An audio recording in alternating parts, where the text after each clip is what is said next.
saku, sakit, siku, saku, sakit, siku, saku, saku, saku, sakit, sakit, siku, saku, sakit, siku, sakit, sikat.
Dijaga bisa bikin orang lain sakit hatinya.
Ketikkan puisi, kemudian masukkan kode barcode. Barcode-nya ya.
agresif yang dilakukan orang lain secara terus-menerus dalam waktu yang lama melalui media sosial.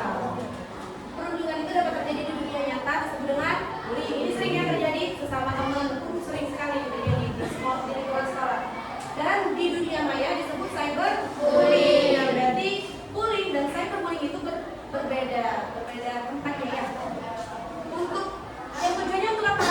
Tujuannya untuk menakuti, menyakiti, membuat marah dan mempermalukan seseorang. Itu tujuan dari cyberbullying. Berapa dia berarti cyberbullying ini? Ini ada perbedaan bullying dan cyberbullying. Bullying terjadi pada waktu dan tempat tertentu atau terbatas, misalnya di sekolah, bisa tidak di lingkungan rumah? Bisa. Kalau cyberbullying dapat terjadi kapan saja dan di mana saja. Dimanapun kamu berada, selagi kamu menggunakan akses media sosial, ada kemungkinan kamu akan terjadi yang namanya cyberbullying. Bullying ini pelaku perundungan itu dapat diketahui. Kenapa? Karena kalau dunia nyata, otomatis si A dan si B saling bertemu untuk melakukan perundungan. Sedangkan cyberbullying, pelaku perundungan itu dapat menggunakan anonim sehingga tidak diketahui. Kan kita kan kalau dalam media sosial kita bisa membuat akun fake ya namanya. Bullying lagi apa nih perbedaannya ketiga? Biasanya korban itu tidak berani melapor karena takut terjadi tindakan pembalasan. Jadi dia menyerang diri ya, dia berani pakai balas. Kalau cyberbullying, korban akan melakukan perbuatan pada media sosial. Kita cari ya siapa yang benar dan tidak. Perbedaan keempat, pelaku itu dapat melihat dampak bullying pada korban secara langsung. Seandainya nih ada di kelas ini, misalnya Aska dapat perilaku bullying dari si Iza. Langsung bisa nih melihat dampaknya Aska, entah itu dia menangis, entah dia itu bersedih ya.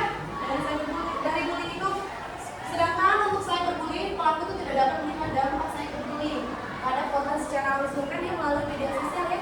Jadi ketika si Iza mau ngatain Aska ya, mau ngomongin Aska, posisinya di rumah, bisa di rumah, pasti dia tahu apa yang terjadi pada diri Aska. Atau pasti apakah Askanya dia sudah masuk bodoh, by-by ya, dikata-katain dari handphone, bisa kan seperti itu. Terakhir itu korban bullying itu dapat mencari tempat aman gitu, dia berlindung misalnya di rumah. Nah kebanyakan anak-anak sekarang itu ketika dia mau terjadi bullying pada diri dia, misalnya di sekolah ini terjadinya, otomatis dia tidak mau datang ke sekolah, sehingga dia berlindung, bagi dia itu rumahlah yang paling tempat nyaman. Berbeda dengan cyberbullying, korban sulit mencari tempat aman untuk berlindung dari cyberbullying. Kenapa? Karena walaupun dia berlindung di rumah, dia tidak datang ke sekolah, masih ada kemungkinan ketika pulang sekolah dia akan mendapatkan cyberbullying. Jadi susah untuk mencari tempat aman. Sekalipun kamu pergi dari Palembang ini, ketika kamu mendapatkan cyberbullying, maka terus ya dalam jangka waktu ya. Habis ini ada pertanyaan? Oke, dilanjutkan ya. Nah, pemicu pelaku dari cyberbullying itu apa saja pemicunya? Pertama itu adalah gangguan kesehatan mental. Jadi siapapun di sini di kelas ini yang melakukan cyberbullying kepada siapapun berarti dia ada gangguan mental. Yang kedua, pernah menjadi korban perundungan tanpa sadar nih. Ya, artinya dia dulunya karena itu misalnya kategori dia menjadi korban yang dia memiliki riwayat dan dia ingin melakukan perundungan tersebut kepada orang lain. Dia ingin apa? Dia punya dendam. Dia dendam dia ingin aku dulu tuh dicainin ke orang total kayak itu juga. Jadi ada dendam ya yang tersimpan. Kemudian ini ingin terkenal. Itu sering sekali ya di sosial media ya. Dia melakukan cyberbullying sehingga banyak orang yang mengikuti akun dia sehingga dia menjadi terkenal. Yang terakhir ini yang paling menyedihkan, yaitu kesepian. Jadi dia itu tidak ada temannya. Jadi bagaimana cara orang perhatian dengan dia? Ya dia melakukan cyberbullying biar dia tidak kesepian lagi. Ya. Kemudian apa? Presentasi penyebab terjadinya cyberbullying. Yang paling banyak sekali terjadi cyberbullying itu adalah penampilan fisik. Ya, paling sering. Jangankan cyberbullying, bullying pun terjadi ya di lingkungan sekolah itu sering sekali didengar. Kadang-kadang kata ini coba datang pendeknya nih, kalau ini tinggi ada paling tinggi. Itu sudah bullying, nggak boleh ya. Kemudian apa ini? Pendidikan dan prestasi ada sekitar 25%. Pendidikan ini biasanya nih, kayak aku sekolahnya mah di tempat yang elit, tidak kayak kalian sih. Membedakan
Kalau dampak sosial, menarik diri nih dia dari lingkungan.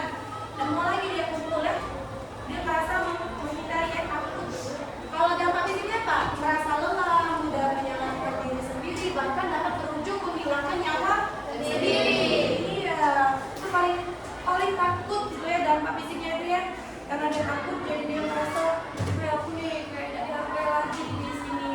Akhirnya dia depresi dan mengakhiri hidupnya. Kalau di Indonesia belum terlalu banyak, semoga jangan ya. Tapi kalau di luar negeri itu kayak di Korea itu sering ya, apalagi artis-artisnya ya, ketemunya di mana kamu nanti tiba-tiba udah meninggal ya, tapi kenapa depresi? Tadi dia melihat diri sendiri mengakhiri hidupnya. Nah ini ada jenis-jenis cyberbullying, ada framing, tindakan seseorang mengirim pesan yang berisi kata-kata frontal dan penuh amarah. Yang kedua, harassment atau gangguan, tindakan seseorang mengirim pesan-pesan berisi gangguan melalui SMS, email, teks, garis sosial dengan intensitas terus menerus. Dan yang ketiga, denigration atau pencemaran nama baik, tindakan dilakukan sengaja dan sadar. Mengumbar keburukan orang lain melalui internet, nah ini boleh nih. Kalau kamu tahu keburukan seseorang, maka baiknya dijaga saja. Itu bisa untuk disebarkan di media sosial. Kalau lagi berantem, nah kasih tahu nih keburukan si A pun gini nggak usah ya. Ketiga, keempat, cyber harassing, tindakan memata-matai. Aku kita kalau lagi memata-matai kita, itu sudah jadi jenis-jenis dari cyber bullying ternyata. Kelima, impersonation atau peniruan, tindakan berpura-pura atau menyamar menjadi orang lain untuk melancarkan aksinya menjadi pesan-pesan. Berarti dia pura-pura bukan diri dia ya, tapi padahal dia yang ngelakuinnya. Kemudian yang terakhir, outing and tracking. Kalau outing itu merupakan tindakan menyebarkan rahasia orang lain. Outing berupa foto-foto pribadi yang di-share di halayak ramai. Ya. Terakhir, ini adalah pembahasan kita bagaimana cara mengatasi cyberbullying itu sendiri. Yang pertama, blok dan laporkan tindakan cyberbullying melalui fitur yang disediakan oleh setiap media sosial. Merasa ini semua media sosial itu sudah memfasilitasi ini ya. Yang ketiga itu laporkan, kan? Silakan diklik. Kemudian jangan membalas pesan dari pihak cyberbullying ketika kalian jadi korban cyberbullying, abaikan saja. Tidak usah ditanggapi ataupun direspon. Kemudian hubungi hotline untuk meminta saran dan perlindungan dari tindakan cyberbullying. Ada ya di bawah sekali biasanya hubungi kontak atau diklik. Kemudian selain itu simpan semua percakapan dan rekaman layar dari situs web sebagai bukti adanya cyberbullying. Screenshot bukti-bukti tersebut biar bisa pak dilaporkan ya. Dilaporkan kepada resmi ya. Dan terakhir ini apa, beritahu keluarga atau guru yang dapat memberikan bantuan dan dari perlindungan cyberbullying. Kasih tahu teman yang kamu percaya. Kalau kamu belum mampu untuk mengungkapkan dengan orang kamu, minimal teman dekatmu. Sampai sini ada pertanyaan? Ada. Oh tidak ada. Silakan dibuka handphonenya, ibu share ini. Ini sudah duduk per kelompok ya? Kelompok. Nah, per kelompok ini namanya kelompok tadi ya. Ini kelompok 1, ini KPD-nya ya. Ini kelompok 2, ini KPD dulu. Nah, kelompok 3, kelompok 4, dan kelompok 5. Nah, kelompok 4, kelompok 5. Oke, perhatikan, ibu mau menjelaskan bagaimana cara mengerjakan KPD-nya. Perhatikan halaman pertama. Ini ada nama kelas kelompok dan anggota kelompok seperti biasa ya. Tuliskan nama anggota kelompok. Jangan lupa baca petunjuk pengerjaan KPD. Nah, jadi ketiga, halaman 2, buka halaman 2. Halaman 2. Di sini ada video yang kita tonton di awal tadi ya. Nah, ini sudah ibu kirim di grup WhatsApp kita, silakan dibuka. Kemudian kerjakan nomor 1, 2, 3. Kalian berbagi ya per kelompok. Perhatikan untuk halaman 3 nomor 4 soalnya, perhatikan. Buatlah poster tentang cyberbullying yang berisi ajakan berupa anti cyberbullying, dampaknya dan cara mengatasi cyberbullying dengan menggunakan aplikasi Canva. Berarti berbagi ya. Ada separuh yang mengerjakan KPD, separuhnya lagi nanti mendesain dari poster ini ya. Nanti di akhir kita akan perlihatkan ya. Paham sampai sini tugasnya? Oke, kerjakan sekarang, waktu pekerjaannya 25 menit dari sekarang. Ada yang tidak paham boleh bertanya dari ibu, kerjakanlah.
talking. Ngerti tidak kalian? Bahasa Inggrisnya.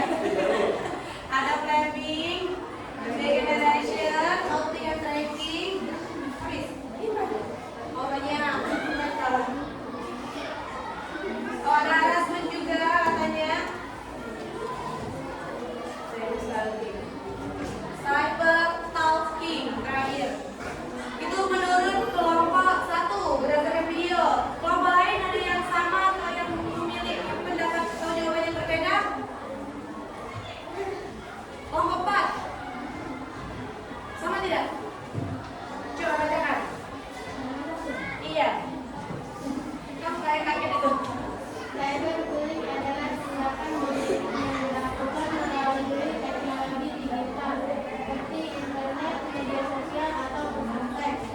Jadi Nah, stop dulu. Berarti agak sedikit berbeda ya, tapi tujuannya sama, sama-sama melalui media sosial. Jenisnya apa kalau kelompok 4?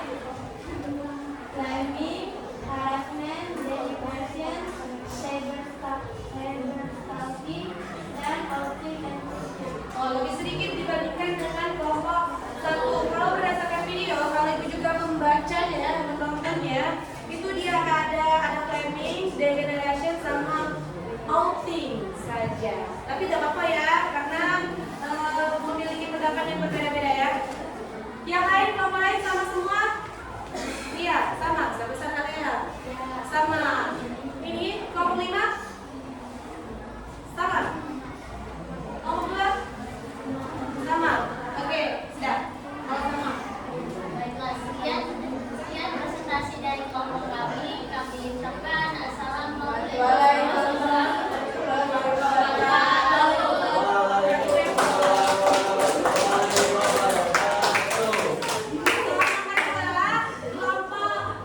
Coba maju. Pokoknya semua dapat ya. Kelompok 2.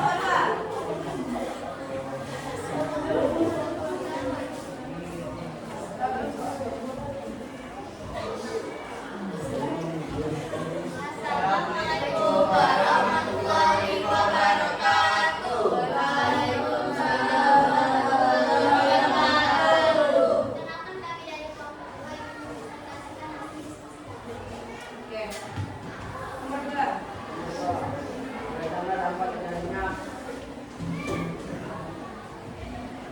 teknologi kebenaran dengan dari atas.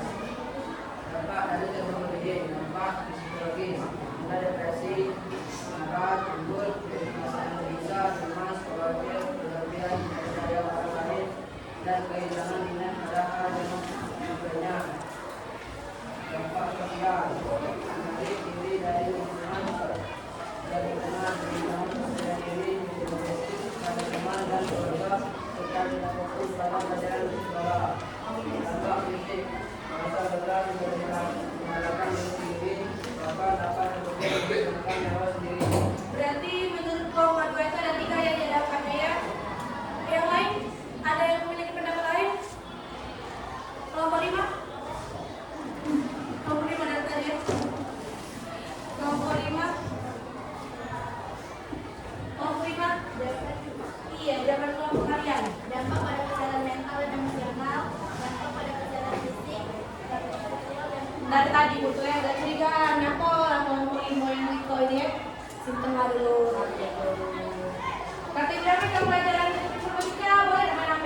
Kalau jangan boleh. Kau coba juga ibu.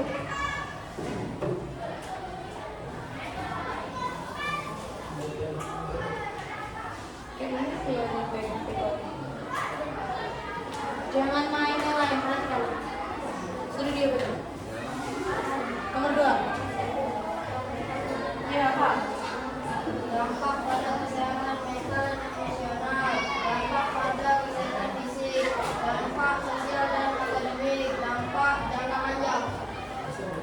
Itu menurut kelompok 5.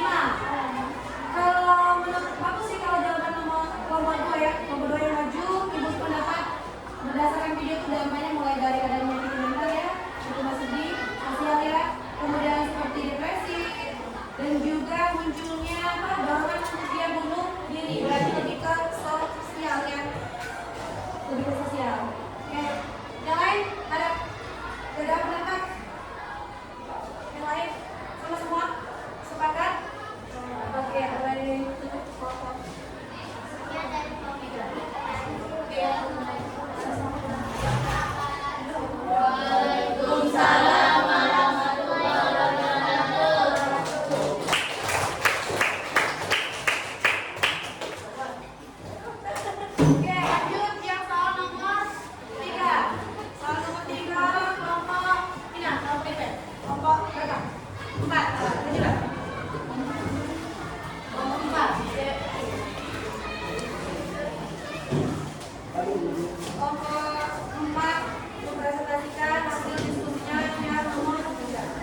melecehkan. melecehkan seseorang. Terakhir, Tidak mengirim komentar negatif atau menghina emosional orang lain. oke, ini sudah sesuai dengan apa yang diminta di LKPD ya. Harus ada definisi dari cyberbullying, dampak cyberbullying, dan contoh dari cyberbullying. Benar tidak? Dampak cara mengatasi. Oh, cara mengatasinya tidak ada ya. Tidak apa-apa, nanti bisa ini sekedar koreksi dari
bisa melapor.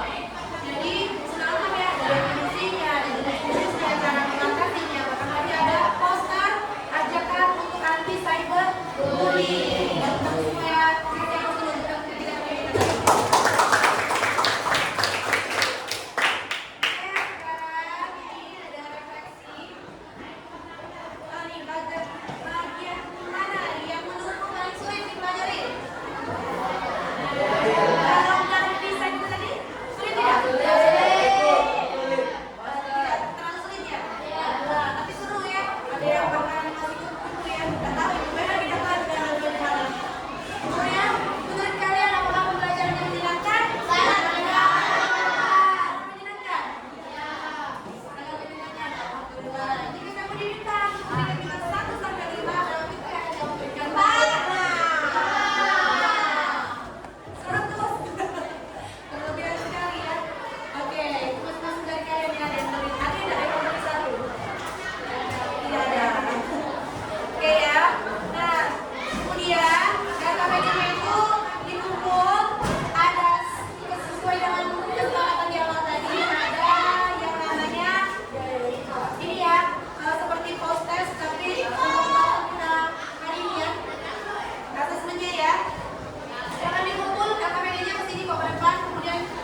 Waalaikumsalam.